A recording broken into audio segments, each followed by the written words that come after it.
setelah 2 tahun itu harus melaporkan sendiri ke... Ya, karena udah nggak ketemu 2 tahun, mau nyari kemana? Oh gitu. Ya udah cari 2 tahun nggak ketemu, mau dipanggil terus. Iya. Sementara yang bawa kan ngantri. Kenapa sih biaya haji di asrama haji itu berbeda-beda? Kayak misal dari Aceh, kenapa berbeda dengan embarkasi Surabaya kayak gitu?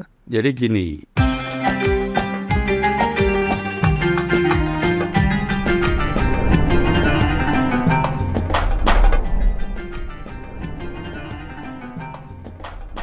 Assalamualaikum sahabat religi dan tamu Allah. Kembali lagi dalam podcast Bicara, Bincang Haji dan Umroh. Kali ini kita akan membahas tentang pelunasan biaya penyelenggaraan ibadah haji atau BPIH tahun 2024. Alhamdulillah, keputusan Presiden tentang biaya penyelenggaraan ibadah haji atau BPIH yang bersumber dari biaya perjalanan ibadah haji atau BIPIH dan nilai manfaat telah ditandatangani oleh Presiden Joko Widodo pada tanggal 9 Januari tahun 2024. Kepres tersebut tertuang dalam Keputusan Presiden Nomor 6 tahun 2024. Dan sekarang kita sudah bersama dengan narasumber kita yang istimewa, yaitu Bapak Saiful Mujab, Bapak Direktur Pelayanan Haji Dalam Negeri. Assalamualaikum Bapak. Assalamualaikum warahmatullahi wabarakatuh. Gimana kabarnya Pak? Alhamdulillah hari ini kita baik aja. Ya, alhamdulillah ya Pak. Nah, Pak Saiful Mujab ini baru saja kembali ke tanah air setelah mendampingi Gusmen dalam lawatan ke Arab Saudi ya Pak ya? Insya Allah. Nah, Bapak bisa cerita sedikit nggak Pak, di sana itu ngapain aja Pak? Alhamdulillah kemarin kita mendampingi Pak Menteri Agama dalam rangka untuk persiapan penyelenggaraan ibadah haji di tahun 2024 atau 1445 Hijriah. Kunjungan Pak Menteri Agama atas undangan dari Kerajaan Arab Saudi terkait dengan MOU penyelenggaraan ibadah haji. Terus yang kedua juga menyaksikan pameran penyelenggaraan ibadah haji.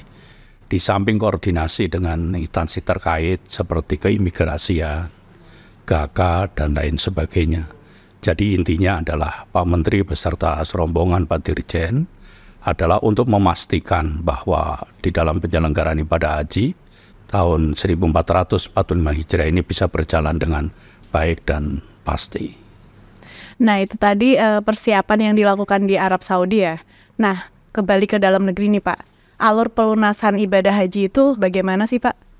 Jadi alhamdulillah setelah keputusan Presiden ditandatangani dan terus kita umumkan terkait pelunasan jamaah haji ya, jamaah haji pelunasan terhitung sejak tanggal 10 sampai 22 hari atau 1 bulan hari kerja.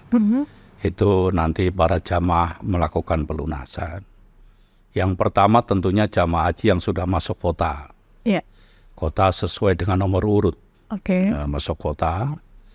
Nah data ini sudah kita sampaikan ke masing-masing provinsi dan bahkan sudah diverifikasi. Cuma tahun ini ada perbedaan. Di dalam hal pelunasan ini jamaah haji terlebih dahulu melakukan tes kesehatan istitoah sesuai dengan kesepakatan dengan Kementerian Kesehatan dan bahkan sudah hasil mudzakarah bahwa istitoah menjadi salah satu syarat bagi jamaah ya bisa melunasi. Sehingga prosesnya jamaah itu sudah melakukan tes kesehatan. Dan bahkan ini tes kesehatan jauh-jauh hari sebelum pelunasan. Jadi sudah kita umumkan tes kesehatan dan sekarang terus berjalan. Setelah tes kesehatan, nanti hasil tes kesehatan akan terkonek. Ya baik ke Sehaskes maupun ke Siswat PHU maupun ke bank penerima setoran dan akan muncul istitoah atau tidak istitoah. Baru jamaah itu bisa melakukan pelunasan selama sebulan ini di tahap pertama. Oke, nah tadi kan disebutkan istitoah dulu ya Pak. Ya. Kalau misalnya jemaah ini dinyatakan tidak istitoah, gimana itu Pak? Jadi kan gini, di dalam tes kesehatan itu ada beberapa tahapan.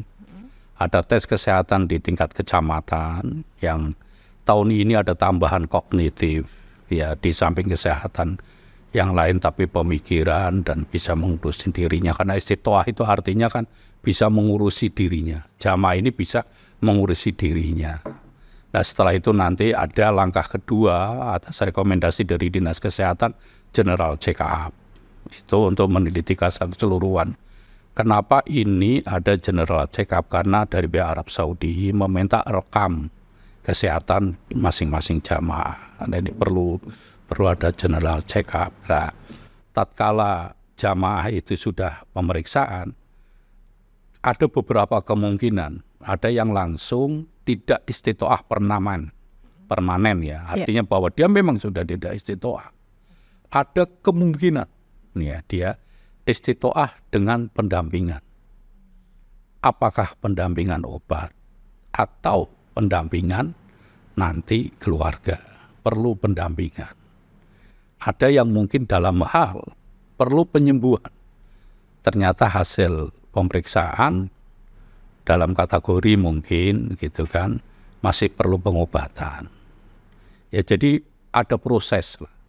Nah, proses ini selama sebulan sampai H-7 akan terus kita pantau terus perkembangan terkait dengan istitoah yang sudah terkonek dengan siskohat kita dengan BPS. Gitu. Oke, tadi Bapak bilang ada koneksi antara siskohatkes sama perbankan. Nah, itu tuh seperti apa sih, Pak? Jadi kan begitu hasil tes ini direkap, baik di tingkat Puskesmas maupun di tingkat dinas, dia akan masuk aplikasi. Tahun ini ada aplikasi Siskohatkes itu aplikasi. Jadi nanti ada kriteria kesehatan. Jadi kesehatan dari Kementerian Kesehatan membuat kriteria. Dinyatakan istitoah, menurut contoh punya 5 kriteria. Kriteria pertama, kriteria kedua, kriteria 3. Nah, nanti ini diupload masuk ke Siskohatkes. Jadi Siskohatkes nanti akan muncul di sana statusnya istitoah atau tidak istitoah. Nah, ini bisa kita dikoneksikan atau kita ambil datanya ke Siskohat kita. Nah, dari Siskohat kita masuk data di Siskohat kita, terus nanti dari Siskohat kita udah langsung otomatis ke bank penerima setoran. Jadi bank BPS penerima setoran itu sudah bisa langsung mengklik nama, nomor porsi sekian, istitoah atau tidak istitoah. Itu langsung muncul di bank gitu.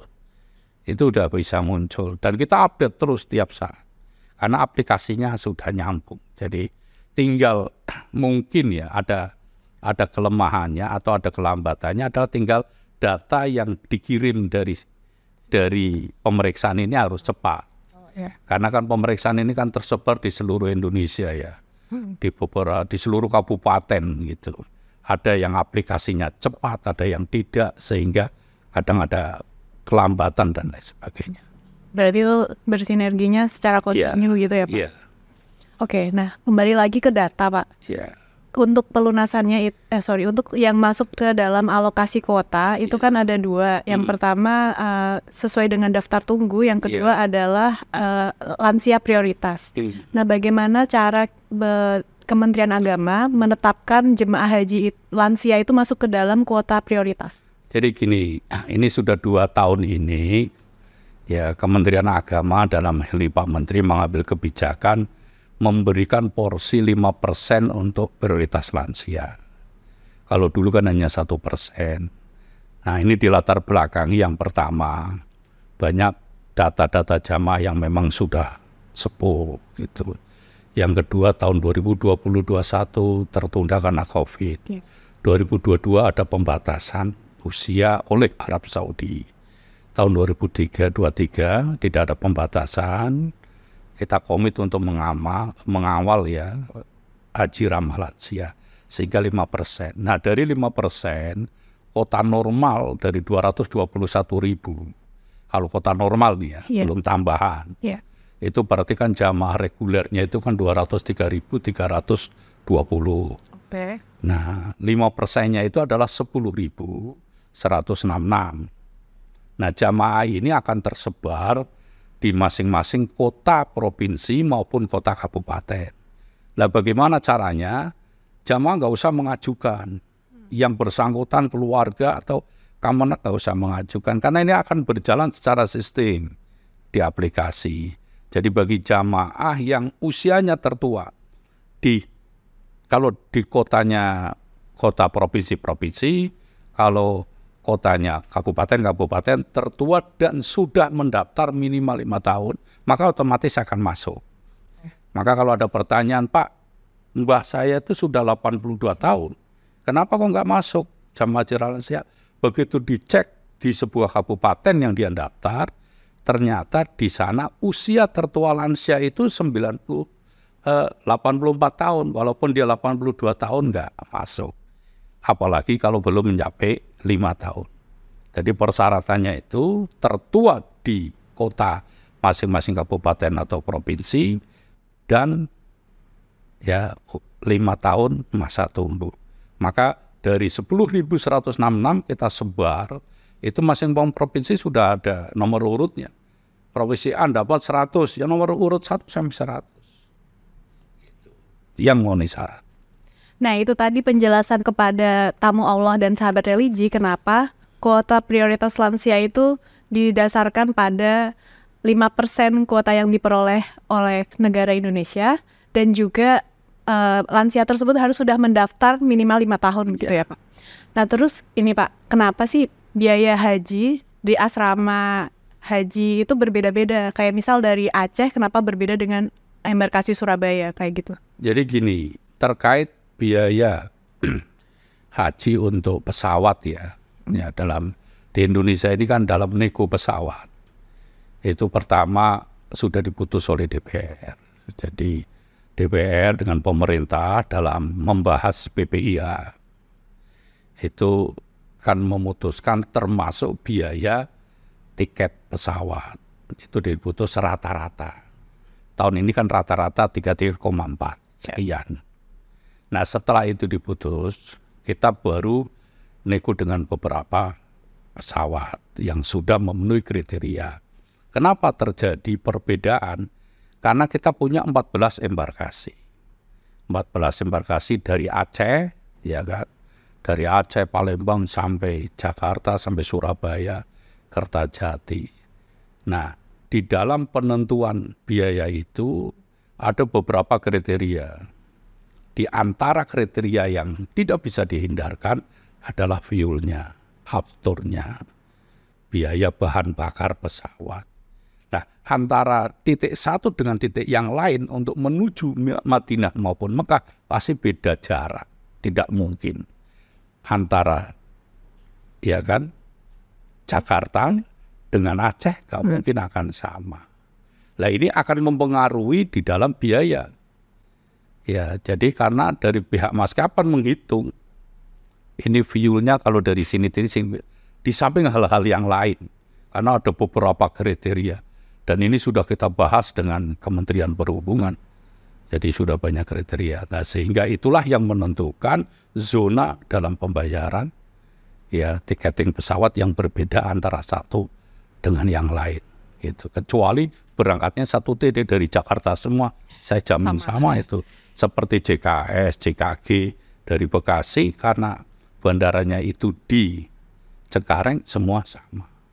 Oke, jadi poinnya adalah perbedaan titik embarkasinya yang dipengaruhi oleh biaya penerbangan ya Pak ya berarti ya. Oke, kemudian ada ini Pak, kalau misalnya jemaah haji yang sudah masuk ke dalam alokasi kuota haji, tapi dia tidak memiliki biaya untuk pelunasan, itu bagaimana Pak? Jadi gini, dalam tiap tahun seluruh jamaah yang masuk kota kita panggil gitu kan. Nah tatkala panggil kita konfirmasi oleh masing-masing kota atau kabupaten. Nah tatkala dipanggil sekali dua kali ternyata dia tidak melunasi, entah mungkin lupa porsi, entah mungkin sudah pindah, entah mungkin menjadi jamaah batu, atau mungkin nggak punya biaya. Dia tahu dipanggil. Nah ini akan kita panggil selama 2 tahun. 2 tahun berturut-turut kita panggil.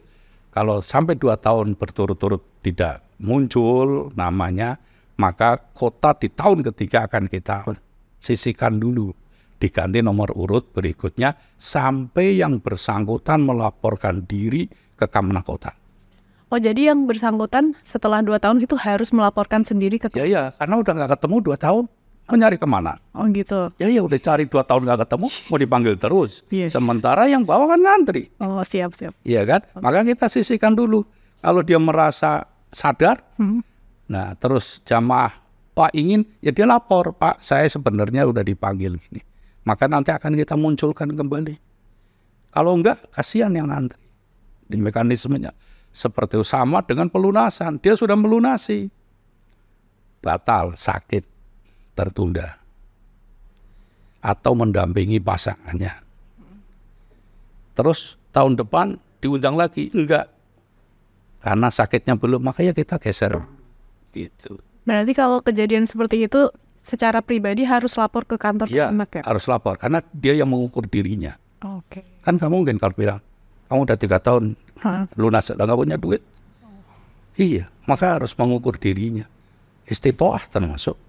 Istitoah mal, istitoah badan, dan lain sebagainya. Oke, nah ini yang terakhir nih Pak.